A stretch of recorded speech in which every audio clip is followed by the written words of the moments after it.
So my first talk actually overlaps a little bit with some of the things that Tracy said. So I'll try to go pretty quickly through that. But I think it's really a good fundamental basic way to look at, I guess, the differences between looking and seeing, right? And that's critical to ultrasound in general, because looking at an image is vastly different from understanding the information you're getting.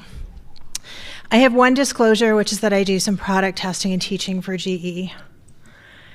So just to quickly go through these practice parameters that Tracy has covered in detail, I'm not going to dwell on them in huge depth, only to point out that as you go from basic obstetric ultrasound to detailed then to fetal echo, things get increasingly more granular, and the level of detail that you're supposed to be taking away from these images is designed to obviously pick up much more serious pathology. So even as a basic ultrasound, heart 4-chamber view, well, you know, after this talk, I hope you realize 4-chamber view, it's not quite as simple as it's meant to be. There's a lot of nuance to it. And forcing yourself to go through the algorithms of how to interpret a 4-chamber view is going to help you when you're faced with the pathology of, oh my God, I'm not sure what that is. When we get into the more detailed scan, so the 76811, again, we're incorporating a lot of additional views that really have their basis in the 4-chamber view, the ventricular septum, situs, etc. Superior and inferior IVC, well, not in the 4-chamber view, but empty into the 4-chamber view or the right atrium under ideal circumstances. So it's training yourself to morphologically assess all these things. This, of course, takes one more step into minutia once you get to the fetal echo practice parameters, including looking at all of the connections, the anatomic properties of the left and right ventricles, including now the requirement to use pulse Doppler ultrasound on the 4-chamber, so we're going to touch on that a little bit. So approach to the 4-chamber view, as Tracy said, starts outside the 4-chamber view, which is really forcing yourself to look at situs. I don't know that I know anybody who does that for a living who hasn't had the moment of missing the total situs inversus. And we've all done it because you didn't start with the basics of what is right and what is left. You know, when you're scanning transabdominally and you have a fetus who's cephalic, this is a pretty easy thing to get the nuance of. But when you start to do things like, detailed first trimester scans with a transvaginal probe where right and left is a little trickier and your orientation is difficult, right and left are super easy to confuse in your head because switching the transducer 90 or 180 degrees will reverse them as well. So I don't adopt any standard maneuvers to determine situs. I really just decide where in space I feel the baby is lying, so breech, vertex, and which is right and which is left. So here we've labeled this as breech. The left side of the baby will be over here, so we have left-sided cardiac apex, left-sided stomach bubble. A split screenshot, though, doesn't really prove that nothing's happened in the interim, that the baby hasn't moved or turned. So if you want to kind of categorically establish situs, a situs sweep is a really important thing to include. So here we have a cephalic fetus, left side over here, right side over here. I'm starting at the level of the abdomen, which we'll come back to in just a second, but we have a left-sided stomach bubble. And as I come up into the 4-chamber view, I have a left-sided cardiac apex, and believe it or not, there's a tremendous amount of information in that situs sweep that goes a long way to already proving normal cardiac anatomy. So when I said I go back to the stomach, what do I mean? Well, implicit in establishing situs is also making sure that you don't have any extra cardiac findings that would tempt you to think about something like a heterotaxy. So when I'm looking at this at this abdominal circumference view, I'm also mentally bisecting it in half that way, making sure that the aorta is posterior and leftward of that line and that the IVC is anterior and rightward. Because having both of these on the same side, for example, either left or right, is a potent clue for heterotaxy. So going back to my situs sweep again, coming up into the chest and establishing anatomy. Now think about this really granularly. It sounds obvious, right? Position of the heart in the chest. But if you train yourself not unlike the knee bones connected to the thigh bone, these things are going to be much more simple when you're faced with a really complex abnormality that you don't understand. You have to start simple. Well, where does the heart live in the chest? The heart lives essentially in the mediastinum with a leftward facing apex. So make sure that your heart is leftward and not dextrocardia or rightward. If you want to kind of give yourself a cross-check of, is this heart located in the correct place?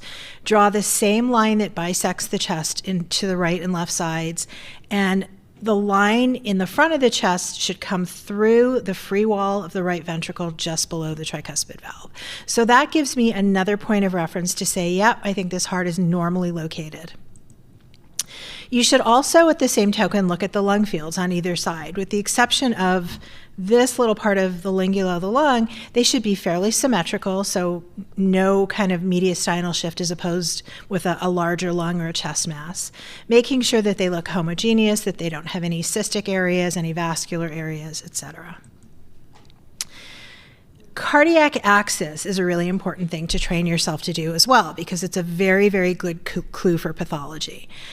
The cardiac axis means how much leftward does the apex of the heart lie from midline. And the way to do this is, again, same line, AP in the chest from the vertebral bodies. You can see this little echogenicity beneath here is the sternum. And then draw another line that follows the interventricular septum. The degrees between these two is what we refer to as the cardiac axis. Now, these can vary a little bit between babies, right? Not everybody's going to be straight up at 45 degrees, although 45 degrees plus or minus 10 is really a good frame of reference. What you have to be sure you're doing is making sure you get sort of your full rib on both sides and that you're not tangentially cutting the chest, which is a really great way to mess up your axis and give yourself some misinformation as far as pathology. How big is the heart? Well, these are things that you can do as far as a quantitative measurement, but even if you're not doing that, which oftentimes people won't do unless they're doing a formal echo, you have to meaningfully look at how big does this heart look in the chest and do I think this is appropriate? So if you want to eyeball it, realize again, using that line from vertebral body to sternum, about 1/3 of the heart's going to live rightward, about 2/3 leftward. Now, what if we do have an abnormal axis? Well, a left axis, so left axis deviation to 75, 85, 90 degrees is an unbelievably good predictor of outflow tract pathology, specifically tetralogy, also common arterial trunk, and a few other things we've listed below. Rightward, I think, is less common to find, and it's not quite as striking as a left axis deviation, but is also frequently seen in association with AVSDs, double outlet ventricles, and other things that are a little bit less intuitive, like tracheal occlusion or airway obstruction sequence. There's multiple studies looking at left axis deviation, including one in the first trimester that Alfred and Elena are authors on. But there's a very strong correlation with outflow tract pathology if your left axis or if your axis is leftward. You can also apply numbers to this, to the size of the heart. I feel like this segregates a little bit between MFM and cardiologist in that MFMs tend to use circumference and cardiologists tend to use area. But at any rate, it's the relationship between the area or circumference of the heart versus the thoracic circumference. And if you're doing area, which again, my sense is more common for cardiology-based people, the area is about 1/3. If you're MFM, we tend to use more cardiothoracic circumference, which is about 50%. To really echo the importance of what Tracy said about image clips and not just still images, rhythm is a critically important part of assessing fetal cardiac anatomy that is entirely invisible to you if you don't have a motion clip. So at minimum, you have to pay attention to rate and rhythm. Is the rate here within the normal range, so sort of 120 to 170 or 180? And is the rhythm regular? Now, you can eyeball atrial movement and ventricular movement, and you can get a fair idea here that atria are moving similarly at the rate of the ventricle, so 1-to-1 conduction. But you can also prove this to yourself by using M modes. This looks pretty normal, right? Nice normal heart, no effusions. Structural anatomy, at least for the 4-chamber view, looks nice. So that would not be picked up with still images alone. And obviously, this is super critically important and very treatable pathology. So to go back to conduction one more time, remember in a normal heart, at a normal rate, you will have 1-to-1 AV conduction. So if you M-mode through an atrial free wall, you should ideally guide your M-mode line through the crux of the heart to minimize a lot of excursion of your M-mode line from that. And through the ventricular free wall, you will get AV, AV, AV, AV. One of my favorite ways to cheat this is with color M mode, and you can only do this if the apex is straight up or straight down, but you're taking advantage of the fact that in this case, actually the color signal is inverted. Atrial flow will be blue because it's coming towards the transducer, and ventricular flow will be away. So here we have AV, AV, AV, AV. And I'm not going to cover this in great detail, but this is a great way to pick up PACs, and I'm happy to go over this with somebody later if they wanted. But here's our missed ventricular beat as a result of non-conducted atrial ectopy. Again, harking back to what you look at in fetal life, remember that the chambers are supposed to be symmetrical. So right ventricle and left ventricle should be fairly similar in size, as should the atria. You can, again, put numbers to this, right? I'm a big believer in learning how to do biometry on normal hearts and checking yourself by using z-scores, because if the only time you ever start making measurements are when things are abnormal, you're not going to have a lot of trust or confidence in your ability that those values are true. So for symmetry of ventricles, we've done left ventricular and right ventricular inlet diameters, which is just below the AV valves. You can see here they're fairly similar in size. And when I plot them using z-scores based on gestational age, they're well within the normal range. At the level of the 4-chamber view, you should also be paying really close attention to AV valve excursion. Again, this is nuance that's entirely lost if you're not doing anything in motion clips. So here we have a really pretty 4-chamber view.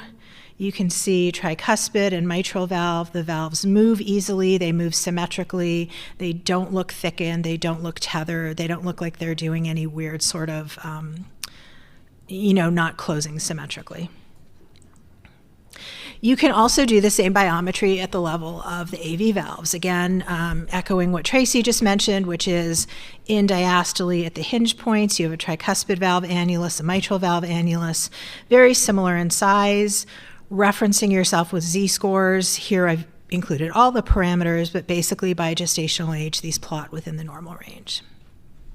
So what if you don't have symmetric ventricles? The first thing to establish is one small and the other normal, or is one normal and the other big? And that's where being comfortable with using z-scores comes in to be really important, because sometimes this isn't immediately intuitive. The biggest issues to keep in mind in association with ventricular asymmetry, specifically getting into the 3rd trimester, is a smaller left ventricle should at least prompt you to alert somebody to assess the fetus for coarctation. A larger right ventricle can be from a couple reasons, but the one that's easiest to miss is if it's volume loaded due to anomalous pulmonary venous return. So there are practical reasons why ventricular asymmetry that is not investigated can be a complete neonatal disaster. Here's a baby with a coarctation. You see obviously a much smaller posterior left ventricle. The right ventricle is very large, very muscle bound. That's a typical 3rd trimester appearance for coarctation. Next, moving on to what we see at the level of the 4-chamber view, is pay attention to how the heart is squeezing. Again, this is going to sound like a broken record, but you do not get this sense of anything if all you're doing is looking at still images. So here we have, again, a nice 4-chamber heart. You can see that the right ventricle and left ventricle move similarly, squeeze similarly, and squeeze well.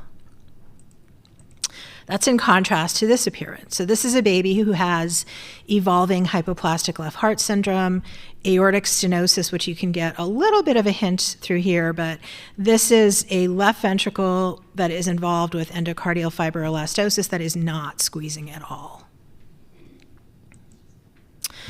Now, 4-chamber morphology is the mental list of things to train yourself to look at.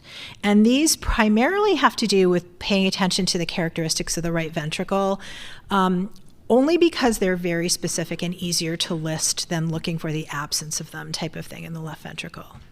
The first is looking at the AV valve offset.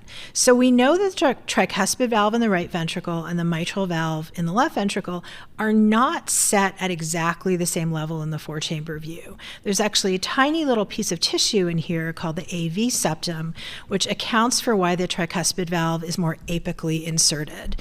So it's something you have to train yourself to look for. The caveat I would give you with this is very early on in pregnancy, 14, 15 weeks.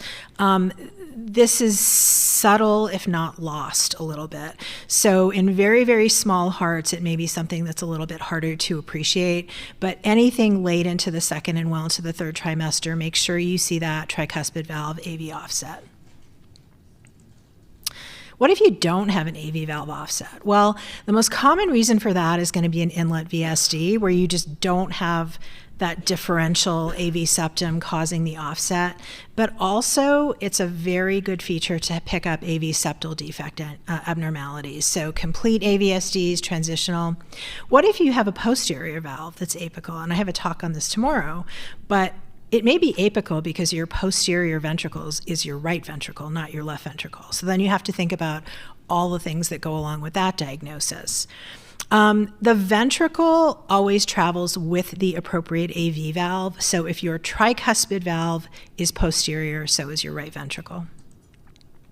So this is very early on in pregnancy. Not a great image, I'll concede, but here's a fairly linear appearance. Here I don't see an offset. And that's because that's a common AV valve in a 14-week complete AVSD.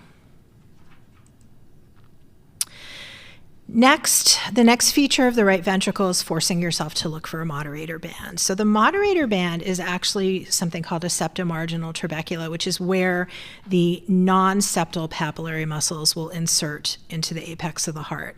So it tends to be something that it becomes kind of like background noise in the right ventricle. Everybody's used to it being there, so you don't pay that much attention to it. But force yourself to see in which ventricle does the moderator band live. And here you can see it fairly easily in the apex of the right ventricle. Papillary muscles are a bit nuanced because they require you to turn your apex to the side, but remember that the right ventricle is the only one that has a septally attached papillary muscle. The left ventricle papillary muscles are all free wall and attachment. So here you can see this anterior or right ventricle has a septal papillary muscle. What other characteristics do we need to look at in our four-chamber view? Well, paying attention to obvious defects in septation. So you have to pay attention to not only ventricular septum, but learn to have a critical appreciation of what the atrial septation looks at as well. So here we have a nice ventricular septum, which I think everybody is fairly comfortable looking at, but the atrial morphology is also helpful in picking up defects. So look at septum primum, septum secundum, and flow across the foramen ovale, which has to be from right to left. So here we have our foramen ovale. You can see it bowing into the left atrium with flow from the right side. And we're looking at all three aspects of septation. So ventricular septum, septum primum, septum secundum. Here's just another view of showing that paying attention to these parts of atrial morphology are important to refining your diagnosis. Again, color flow is, I'm not sure how many people are even doing screening exams now without color flow, but looking at it across the AV valves is, again, helpful to looking for other clues. First thing I'm going to have you pay attention to here, only because this is a bit of a pet peeve with me, make sure your color box is small. Your color box covers only the area of interest. And that's for a couple reasons, right? Obviously, it has to do with power output and energy that the fetus is exposed to, but it also comes down to basic ultrasound principles of preserving your frame rate, right? If you have a large color box, specifically if it's one that is wide and large, your frame rate is going to drop dramatically, and so will your resolution. So here we have a color box that's just placed over the AV valves. You can see we have nice laminar flow into the ventricles. And other than this very, very typically little whiff of tricuspid regurgitation, which is common in fetal life, I'm not seeing anything else pathologically. That's in contrast to this view. Now, the inflow into the ventricles here isn't quite as impressive, and that's because I've changed my color settings. I've changed the PRF and the wall filter to only look at high velocity, and that's because I'm looking at this high velocity tricuspid regurgitation jet. So here's why, apex up looking at AV valves will give you some clue to cardiac disease. Just to touch a little bit on pulse wave assessment, because it was mentioned in the AIUM guidelines, learning how to look at E and A waves is just a really quick, simple way to get a feel about ventricular function, namely diastolic dysfunction. And the E and the A, so this is referred to as an inflow Doppler, or in this case, a biphasic inflow Doppler, is divided into the E phase, which is the early passive phase, basically blood getting sucked into the ventricle because the ventricle is relaxing. And A is the active filling that's related to atrial systole. So fetuses are always A wave dominant, meaning the A wave will always be bigger than an E wave in a normal heart. And the ratio of the two is referred to as the EA ratio. And we'll touch on that in just a second. Doing this is easy and can be difficult if you don't pay attention to some really simple parameters. Number one, it has to be a small sample gate just below your AV valve, and you really don't want to have much of an angle correction. The biphasic pattern is visible from typically 10 weeks, potentially a little bit earlier. Prior to that, it's monophasic and a very short duration due to non-compliant stiff ventricles. But that waveform can become monophasic in a fetus who's chronically hypoxic, who's volume overloaded, or anything that contributes to impaired relaxation or diastolic dysfunction. So again, remember that as myocardium matures and becomes increasingly compliant with gestational age, the E and A ratio is going to change because there will be more passive filling with ventricular relaxation. So an E to A ratio is very commonly 0.6 or lower. Early in pregnancy will start to approach closer to 1 in late gestation. And again, that has to do with ventricular compliance. So here's a good side-by-side example. It's not a terribly recent exam, but it's probably the best one I have. So 4-chamber color compare. I don't do this type of picture side by side a lot because it, as I said, really tanks your frame rate. But here we have kind of a thickened hypertrophic right ventricle, fairly normal looking left ventricle, inflow, no regurgitation here, but very significant TR on the right ventricle. Left ventricle, so mitral inflow Dopplers continue to show normal E and A wave ratio, so no evidence of left ventricular myocardial dysfunction or diastolic dysfunction. The right, however, is monophasic of shorter duration and also shows tricuspid regurgitation on the waveform. So that's just a side-by-side comparison of the type of information you can get about myocardial function from just a 4-chamber inflow Doppler. Getting back to the ventricular septum, I have a whole, I think it's this afternoon or maybe this morning, talk on this, but just a couple of important points. People tend to look at ventricular septum apex up. Not wrong, 2 pitfalls. This is the area that always gets referred to me as suspected VSD, which is your inlet membranous septum, which tends to fall out or not be well seen when you have an apex up. And that's because you're going to pick it up best when you're imaging against it at 90 degrees, and we're not using the physics of the machine to our benefit right now. We're imaging at it in parallel with the angle of incination. The second is, in terms of VSDs, the only one that I feel like I decently see well in this view is an apical one where you get flow right across here, but it's definitely not your most sensitive view to pick up most defects. So again, if we're looking at our inlet ventricular septum, your best detection rate is going to come from when you're imaging perpendicular to it. Here we're imaging parallel to it, so we've disadvantaged ourselves just on the nature of physics. Again, same view I showed you just before. This is a good view to look at inflow and tricuspid and mitral regurgitation, not an ideal way to look at flow across the septum. So when I'm looking at the septum in its entirety, I make a deliberate point of turning the heart so that the apex is at 90 degrees to my angle of insonation. You can see how this inlet septum suddenly appears and doesn't look like it's deficient anymore. And that's because we have acoustic echoes hitting it in line. I use the same position to apply color flow, and you'll see this a little bit later, but it's your most sensitive way to pick up flow across your ventricular septum because it is in line with your angle of insonation.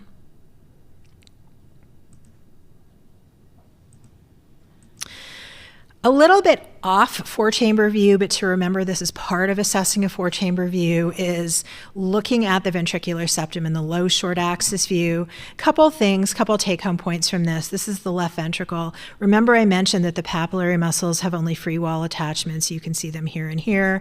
So your ventricular septum is a three-dimensional structure, right? If all you do is look at it in that four-chamber view, you're not going to really get a good feel for posterior and anterior defects. So here's a good way to cross-check yourself by looking at that low short axis view where you can see we have the VSD with the bidirectional shunting.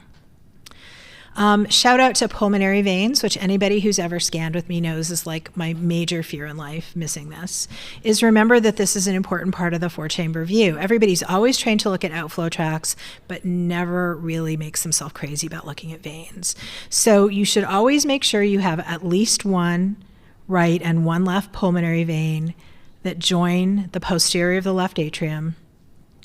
Well, how do you know they connect? We'll get to that in a second. Again, apex to the side is a good way to look at pulmonary veins draining, especially if you're going to use a lower flow setting, such as power Doppler. Because they drain towards the atrium, the upper ones will be blue, the lower ones will be red, and here you can see we have several branches of the pulmonary veins. Now, you know they connect to the left atrium instead of running behind it as a confluence by getting a Doppler waveform. And that's not a dissimilar waveform to a ductus venosus in that you have an SD and an A wave. What the A wave is retrograde transmission of the atrial impulse. So if the atrial impulse with systole is traveling into the pulmonary vein, it has to be connected to it to conduct the impulse. Again, looking at pulmonary veins, there's really not much other than the descending aorta that should live behind your left atrium. So here's one right, here's one left. And this posterior left atrial distance is also an important clue to anomalous venous return because the larger this is, and I'm not going to rain on whoever's giving this talk, the more concerning this is for some intervening structure like a confluence that is connected to TAPVR. Systemic venous return, again, not technically a four-chamber view finding, but you need to confirm that the SVC and the IVC drain into the right atrium, and that's part of really assessing normal cardiac chamber anatomy. So just a quick checklist in the minute and 40 seconds I have left. One, situs. We've all missed it. You will miss it. Hit yourself on the head and promise never to miss it again. Location of the heart within the chest, axis, symmetry of the lung fields, absence of effusions, and in that I should say integrity of the diaphragm. I didn't really discuss that in this talk, but it is definitely part of your view. Symmetry of the chambers, rhythm and rate, contractility and squeeze. As for your checklist for morphology, remember the AV valve offset, symmetrical and discrete AV valves, absence of AV valve regurgitation with a normal inflow pattern, the morphologic characteristics of the right ventricle that we discussed, integrity of the ventricular septum, septum primum, secundum, and foramen, direction of flow, pulmonary veins, retroatrial space, and systemic venous return. Thank you, guys.